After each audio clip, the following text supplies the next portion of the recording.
The night I decided to leave the church wasn't marked by thunder, fire, or any cinematic omen people imagine when they picture a test of faith.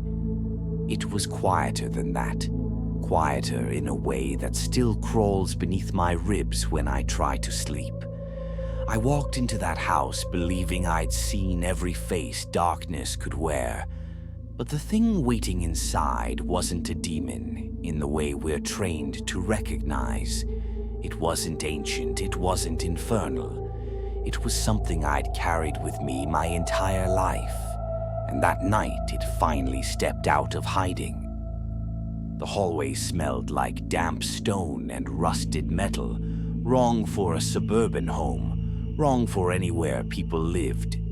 Each step I took pressed into floorboards that felt strangely warm, almost as if the house had a pulse.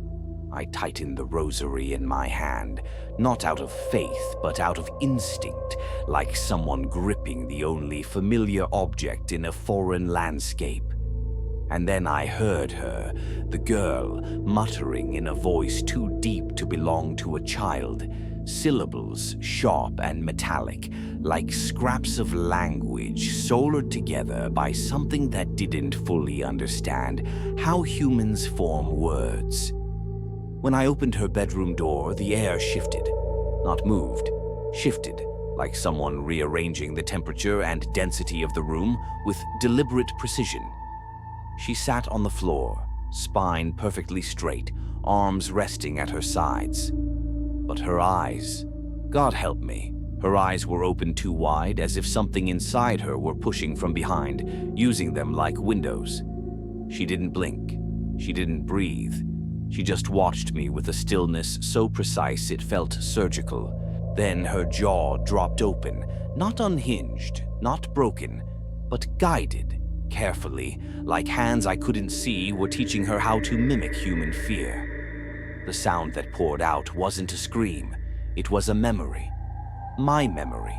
A voice I hadn't heard in years, echoing from a night I never talk about, a voice that should have been buried with the woman who spoke it.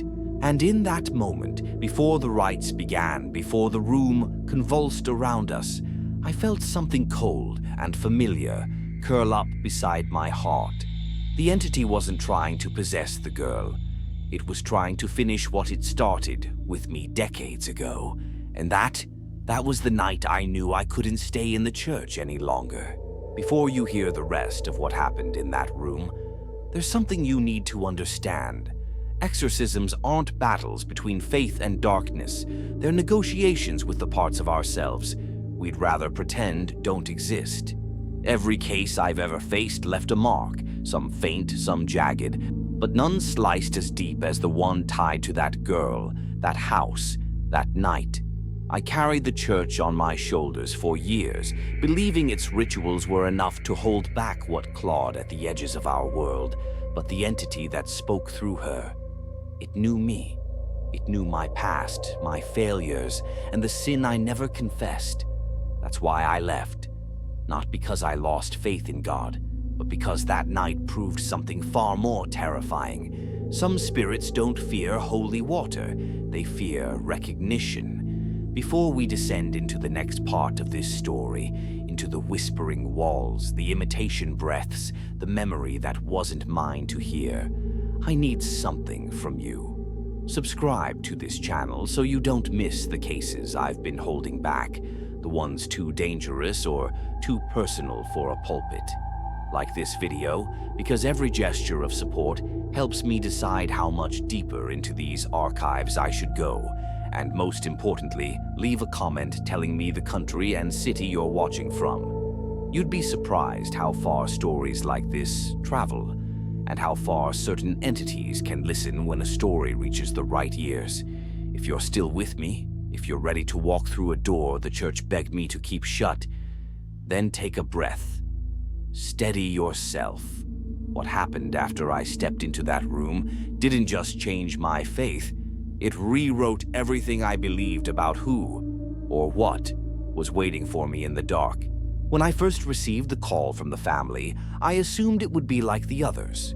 Fear amplified by superstition, a child experiencing trauma, a household cracking under pressure. Most possessions turn out to be nothing more than the human mind bending under grief or guilt. But there was something in the father's voice, a trembling, hollow tightness that made the skin on my neck prickle. He didn't beg. He didn't plead. He simply said, "Father, she knows things she shouldn't know." He paused, swallowing the rest. "She knows things about you." I almost hung up, not out of fear, but denial. There was no way, no earthly or unearthly way, that this family, strangers to me, could know anything about the night I spent years burying beneath layers of scripture and silence. Yet something in his tone felt violated, as if the darkness in his home had already reached inside him and stolen something personal. I agreed to come, not because I felt prepared, but because I feared what would happen if I didn't. The house stood at the end of a narrow cul-de-sac, its windows dark despite the hour not being late. The lawn was unkempt, damp with a cold that didn't match the season. When I stepped inside, the smell hit me first, an odor like old cellars and extinguished candles, thick and metallic. The mother hovered near the staircase, her face pale and bruised by sleeplessness. "She hasn't eaten in 3 days," she whispered. "She doesn't sleep. She listens." I didn't ask what she meant. I could feel eyes watching us from somewhere deeper in the house. They led me toward the room. The hallway walls were lined with family photos, birthdays, vacations, graduations, but every frame had been turned face down, as if the house couldn't bear its own memories. Halfway down the hall, I felt it. A pressure behind my ribs, faint but deliberate, like fingers pushing lightly against my heart from inside my chest. That sensation was familiar, too familiar. The last time I felt it was the night I lost someone I should have saved.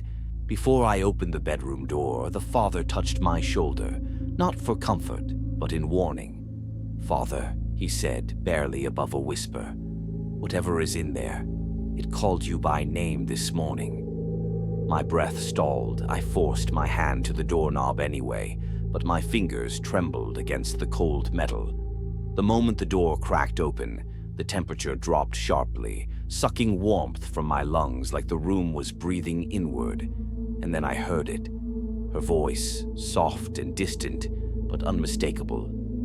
Humming, not any song, not a nursery rhyme or childish tune. It was the melody I used to sing to the girl who died under my watch years ago, the one I failed, the one whose memory clung to me like mildew on old stone.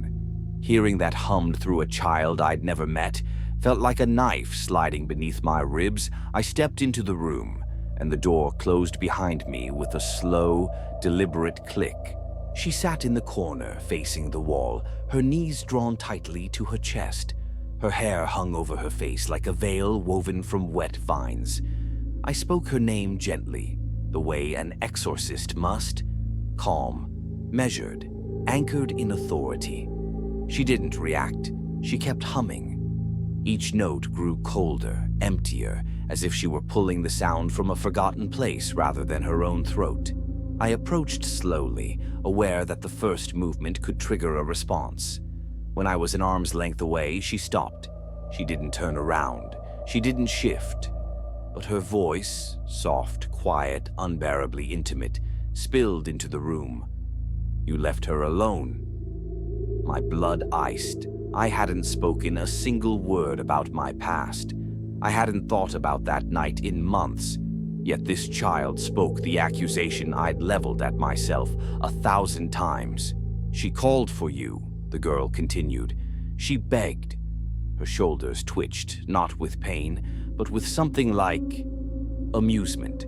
I knelt slowly beside her, though every instinct screamed to retreat. "Who told you that?" I asked.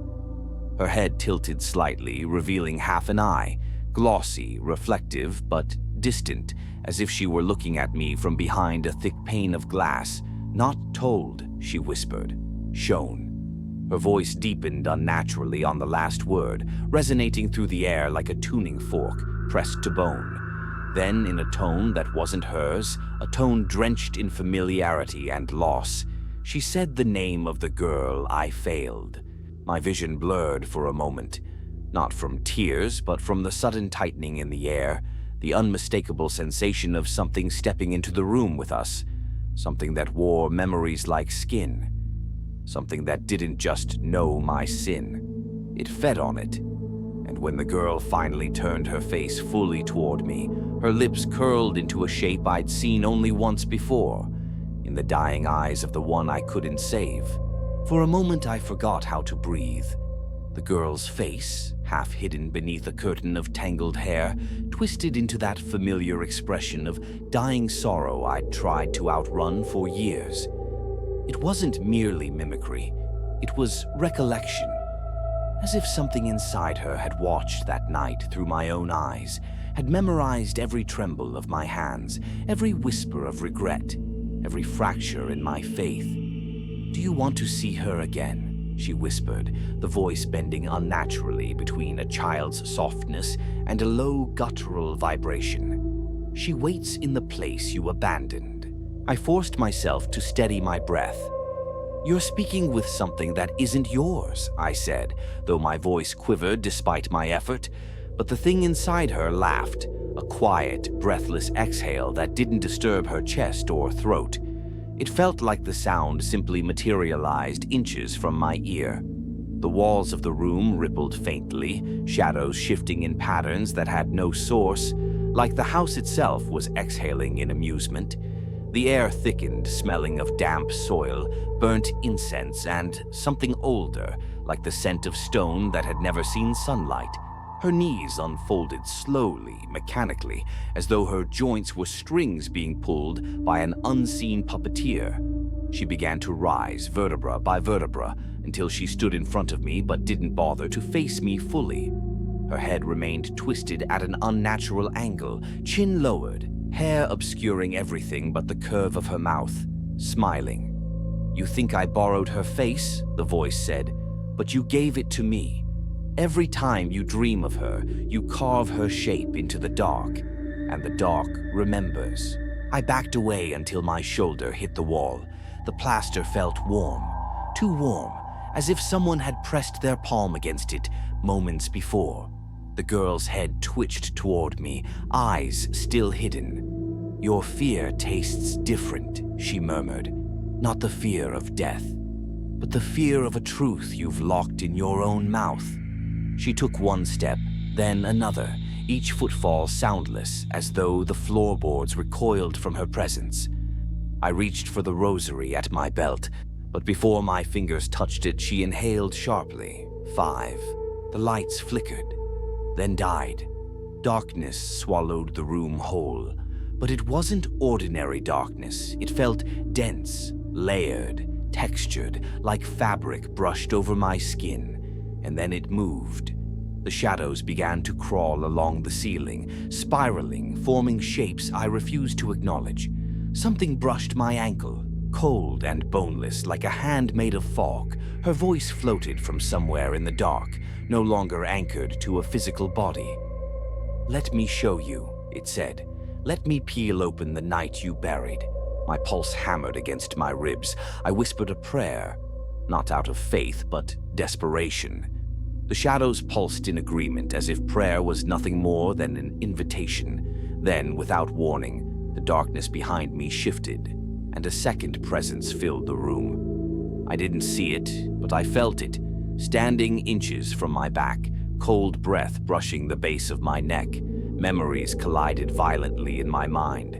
The girl I failed lying on the floor, her hand reaching for mine, her voice broken, begging. The guilt I had sealed away roared back like a feral thing. A small flame burst to life, a single candle that hadn't been there before. It flickered on the windowsill, its light trembling like a nervous heartbeat. The girl stood beside it, her face now fully visible. Her eyes were wrong, not white, not black, just empty, like hollow windows looking into a winter night. "Do you remember what you said to her?" the thing inside her asked. The words slithered out like smoke. When you realized you couldn't save her, when the world tilted and your faith cracked, what did you whisper in her ear? My mouth dried instantly, because I knew what it was referring to. Words spoken only once, in a moment of despair so deep I'd buried it under layers of ritual and denial. Words spoken not to comfort the dying child, but to absolve myself. "Stop," I managed, though the command trembled. The candle flame elongated unnaturally, stretching upward and splitting into thin strands of fire that crawled like fingers. "You said," the voice continued, imitating my exact tone from that night, forgive me for leaving you." The flame sputtered violently, and the shadows recoiled as if struck. The girl smiled wider, her lips cracking at the corners. "You admitted it," she hissed. "You left her, and she died calling your name." My legs nearly buckled. The truth I'd swollen like a bruise began to throb again. The presence behind me pressed closer, cold leaking into my spine. "But I can take you to her," she whispered. "I can open the place where her voice still echoes your name, if you only let me in." The rush of movement came at me like a violent gust, but there was no wind, only the sensation of something slicing through the darkness. With intent, I stumbled backward, hand groping desperately for the wall, but the moment my palm met the surface, it pulsed beneath my skin like a beating organ. The house itself felt alive now, awakened by whatever I had angered. A low, rasping breath filled the air, too close, too heavy.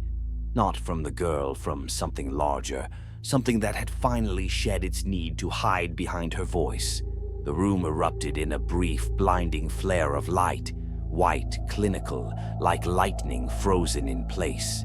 In that split second I saw it, not a shape, but the absence of 1A distortion in the air, as though a human figure had been carved out of the world, leaving only a vibrating void behind.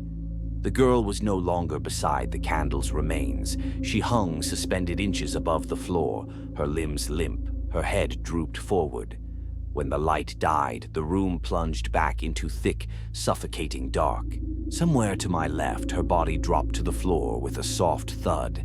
But the sound that followed, slow, deliberate scraping, didn't belong to her. It was the unmistakable drag of fingers across wood, but impossibly long ones, jointless, gliding across the boards like blades tasting the house my throat constricted. I forced myself into a crouch, palms pressed to the ground, trying to locate the source by vibration alone. The boards beneath me trembled, as if reverberating with a heartbeat too deep to be human. A whisper slithered through the air, low and intimate, brushing against my ear with a coldness that seeped through my skull. "I know where you broke."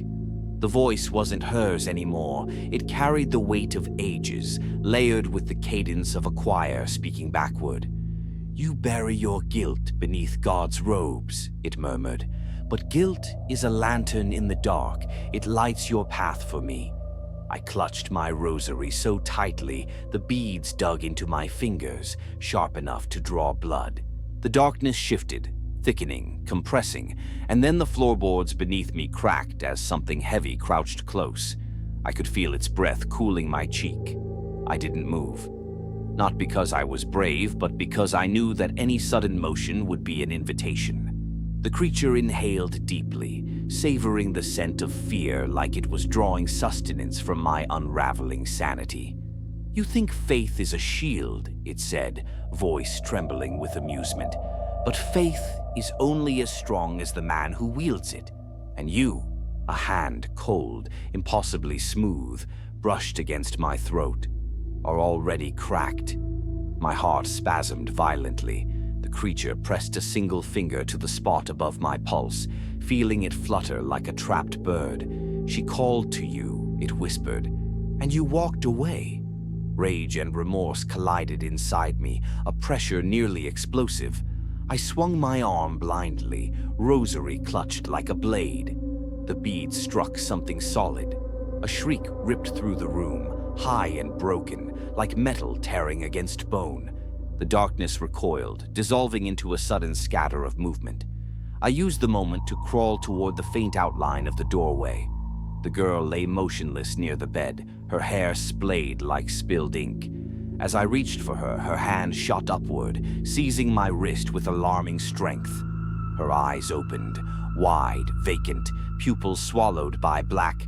"Don't leave me," she croaked, but the voice was layered again, a duet between child and demon. "Not again." I tried to pull free, but her grip tightened. "You carry death like a shadow pressed to your ribs," she hissed. "You carry her, the girl you let die." Her fingers elongated around my wrist, becoming skeletal, tendons stretching too far, skin thinning until it looked translucent. I twisted, jerking my arm backward, and her unnatural grip tore through my sleeve but finally released. As I scrambled away, she rose to her knees with a slow marionette-like motion, her head twitching in short, jerking angles. The ceiling above her cracked open with a sharp pop, no broader than a finger's width, but long enough to stretch across the entire room. A whisper seeped from it, not one voice but hundreds, all speaking in the same desperate tone, begging, pleading, crying for help. And beneath them, unmistakable, I heard her voice, the girl I failed, calling my name. The sound ripped through me, unraveling something I had spent years stitching closed.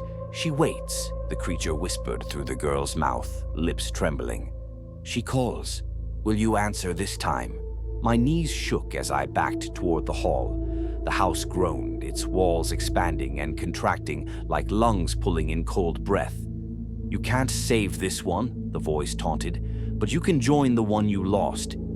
The temperature plummeted, frost creeping across the floorboards like delicate veins of ice. As the girl lurched toward me, arms outstretched and fingers splintering like cracked porcelain, I made a choice, not out of courage, but sheer terror. I turned and ran into the hallway, slamming the door behind me as something slammed back from the other side. The moment the door slammed shut, the hallway lights flickered violently, sputtering like dying lungs.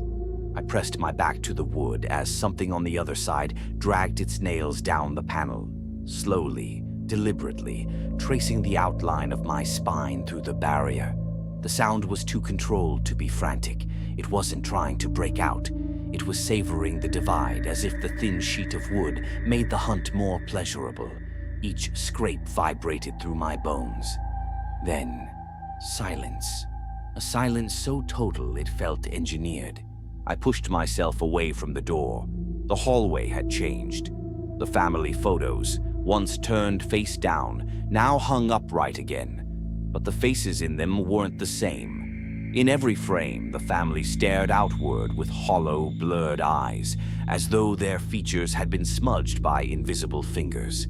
In one frame, the little girl stood between her parents, except her face was turned toward the edge of the picture, watching something that wasn't captured in the image. Watching me.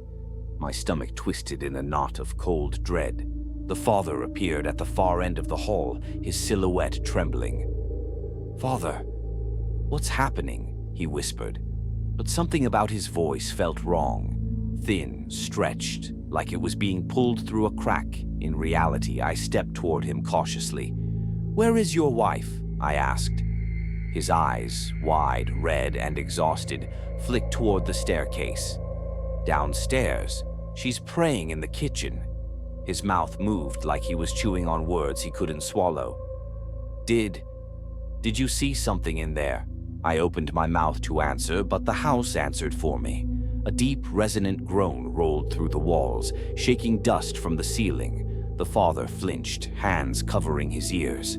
I grabbed his wrist. "You need to take your wife and leave. Now. This thing isn't just tormenting your daughter. It's using her as bait." His expression collapsed. "Bait? For what?"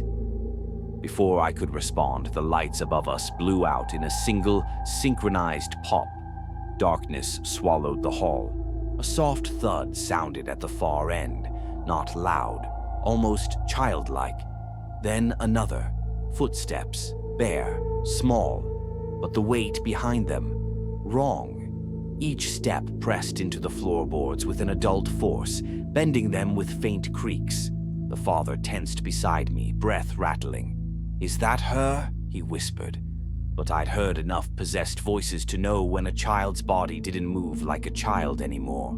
"No," I said quietly. "That's what's wearing her."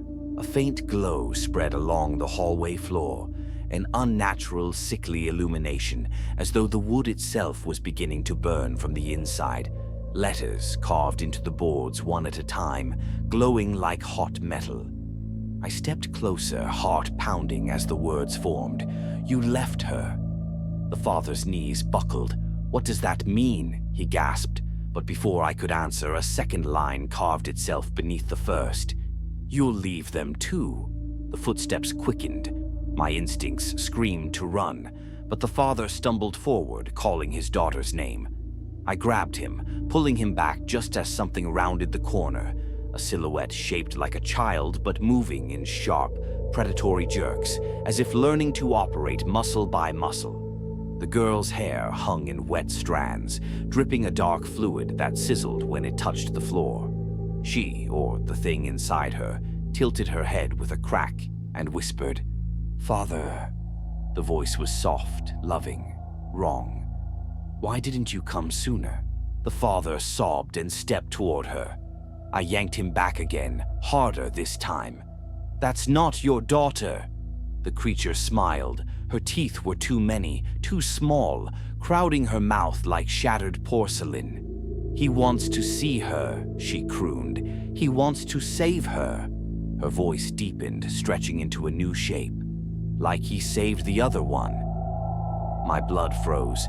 She wasn't speaking to the father anymore. She was speaking to me. And behind her words, something else whispered, something that crawled directly into my memory, pulling at threads I'd knotted tight. I forced myself forward, positioning my body between the creature and the father. "You can't have them," I said. My voice didn't feel like my own. It felt stripped bare, trembling but resolute. The girl's face twitched, peeling into a grotesque grin. "But they're already marked," she breathed. The lights flickered back on, not fully but in a stuttering pulse. In those flashes, her form changed, her arms elongated, her neck stretched. Her shadow grew into a towering thing behind her, mouth opening wider than any human hinge should allow. And within that impossible mouth, I saw her, the dead girl, reaching. I forced myself forward, positioning my body between the creature and the father. "You can't have them," I said. My voice didn't feel like my own. It felt stripped bare, trembling but resolute. The girl's face twitched, peeling into a grotesque grin. "But they're already marked," she breathed. The lights flickered back on, not fully but in a stuttering pulse. In those flashes, her form changed, her arms elongated, her neck stretched. Her shadow grew into a towering thing behind her, mouth opening wider than any human hinge should allow.